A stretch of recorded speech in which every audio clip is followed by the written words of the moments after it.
Pada kesempatan yang baik ini, ada dua hal sebetulnya Pak, yang ingin saya sampaikan.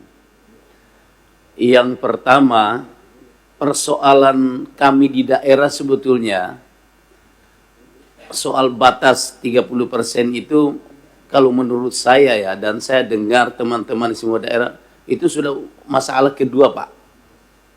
Masalah pertama sebetulnya adalah, masih bisakah daerah-daerah itu menggaji P3K-nya? Itu persoalan yang paling mendasar. Kalau kita melihat mungkin Bapak Menteri, mungkin bisa dilihat berapa banyak daerah di Sulawesi di Indonesia ini yang hanya bisa menggaji P3K itu sampai bulan September, tidak sampai 12 bulan. Ini sangat rawan Pak. Kenapa sangat rawan? Karena P3K ini tidak ada dasar kita untuk merumahkan mereka. Undang-undang ASN, kebetulan saya sendiri ikut dalam panja undang-undang ASN. Ini mereka tidak ada bedanya dengan PNS. Undang-undang ASN menyatakan yang disebut dengan ASN itu adalah PNS dan P3K. Pertanyaannya, kenapa PNS gajinya dibayarkan dari pusat, sementara P3K diberikan beban kepada daerah? Ini yang jadi masalah sebetulnya Pak. Ini yang paling rawan. Kalau 30% itu silakan Pak Mendagri mau vonis semua daerah yang tidak memenuhi itu, mungkin masih bisa Pak.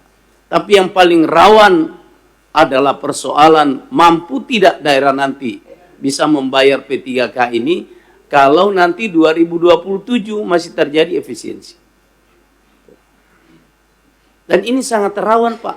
Tadi sudah dijelaskan jutaan, 1 juta lebih. Dan kita sendiri dulu Komisi 2, berapa kali kita menerima demo di sini gara-gara mereka ini P3K. Ada daerah malah gaji P3K paruh waktu. Ini mereka belum menuntut Pak.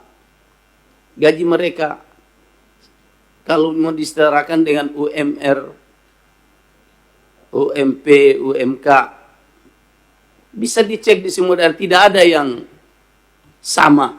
Tidak ada yang memenuhi standar itu Pak. Dan ini kerawanan buat negara Pak. Ya. Yang kedua, Undang-Undang HKPD itu dibuat tahun 2022 sebelum Undang-Undang ASN baru direvisi yang memasukkan P3K. Ini masalahnya Pak. Jadi memang Undang-Undang HKPD harus direvisi karena Undang-Undang ASN ini terbit memasukkan P3K yang dulu tidak ada bayangan kita bahwa P3K masih akan diakomodir kembali. Jadi ini sumber masalah kalau menurut saya. Oleh karena itu saya berharap mungkin solusi bisa dipikirkan Pak. Ibu Menpan RB tadi mengatakan tidak bisa, ini harus dipertahankan. Ya kalau dipertahankan negara harus bertanggung jawab. Supaya P3K ini kalau bisa juga digaji, masuk di dalam dana DAU, transfer gajinya dari sini itu. Kalau ini dilakukan Pak, selesai ini Pak. Nanti Mendagri biasa, pokoknya kepala daerah yang tidak taat 30% itu silahkan Pak. Kami akan berusaha semaksimal mungkin.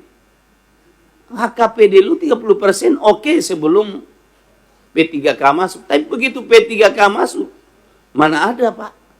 Efisiensi ini Pak, kami sudah sampai di leher ini Pak. Semua poinnya sudah ditangkap Bang Anwar. Sudah sampai di leher kita Pak.